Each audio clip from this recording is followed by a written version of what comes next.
days. I've been doing permanent makeup since 1993. I was lucky enough to do an apprenticeship with G.J. Norman, who trained under Mary Jane Hockey, and love what I do.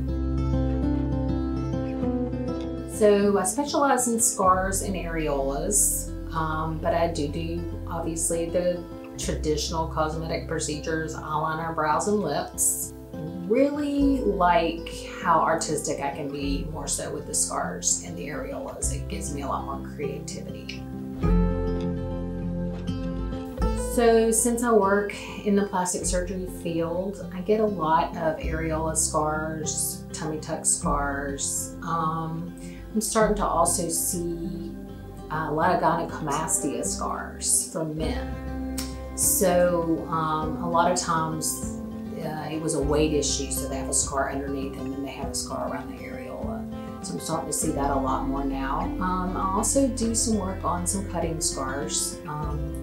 Unfortunately, from people, that did have some issues way back. I've got one guy I'm working on right now that is trying to get into the Navy, so he needs to have those covered before he can be admitted. So these kind of things are pretty rewarding.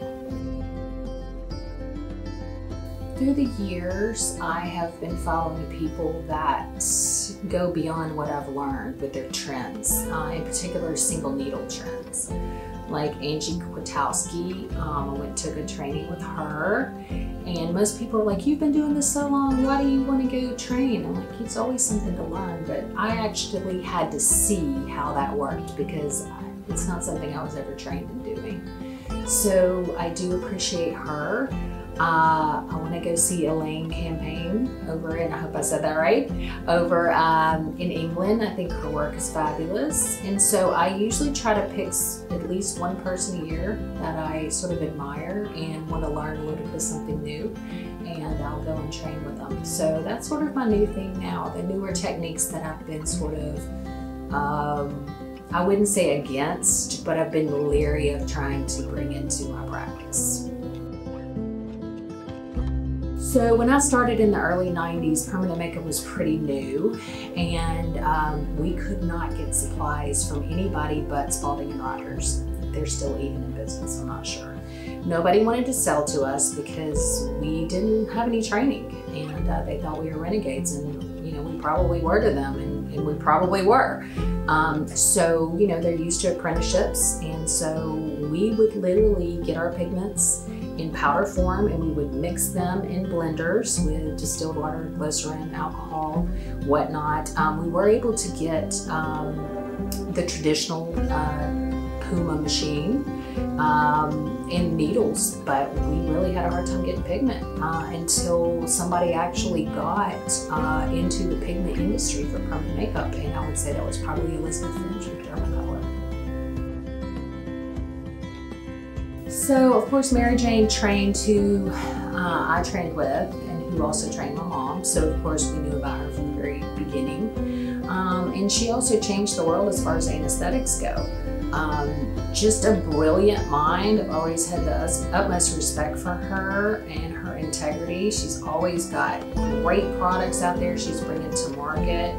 I've taken a couple of classes with her, and she's just got so much knowledge and so much information, and she was one of the pioneers as far as I'm concerned. A lot of us have a career because of her and Patty Catlett.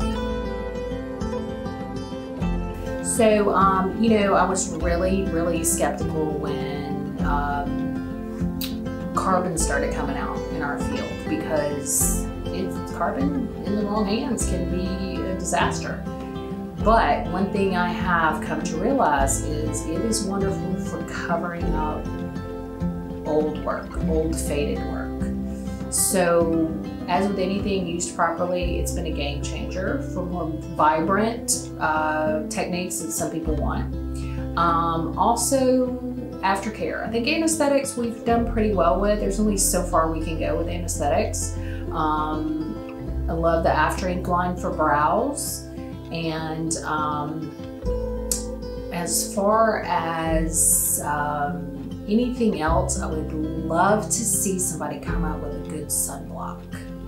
So that's one of those things that we're constantly searching for something that people can protect their investment with. One of the things that I love is that I was lucky enough to get to know some people in this field that, you know, put us where we are today. One being Patty Pavlik, who's no longer with us. But she was the most humble person. She lived out on a reservation, basically, and she raised lynx cats. And I think her tattooing just did enough to feed those cats and take care of all that. And she had a pigment line. And it was so funny, she never took credit cards. She just took your word of mouth, and she would mail your stuff out, and you would literally just turn around and write her a check. And I would always ask her, like, what happens if somebody screws you over? And she would just say, you know, they do, they do, they don't, they don't. Most people don't.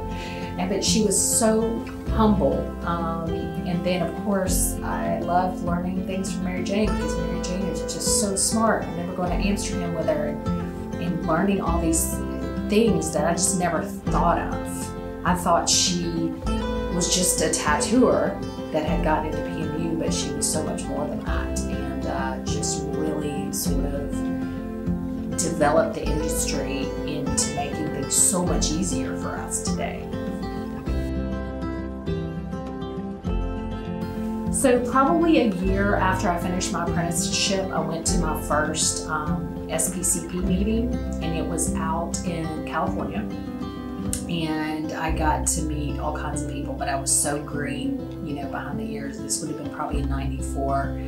And I remember seeing ladies, and a lot of times these were people's careers much later in life, maybe their second or third career. So they were all like my age now. We didn't have a lot of young people like we do now back then. So I wound up sort of attaching myself to Margie Grimm, and she took me under her wing.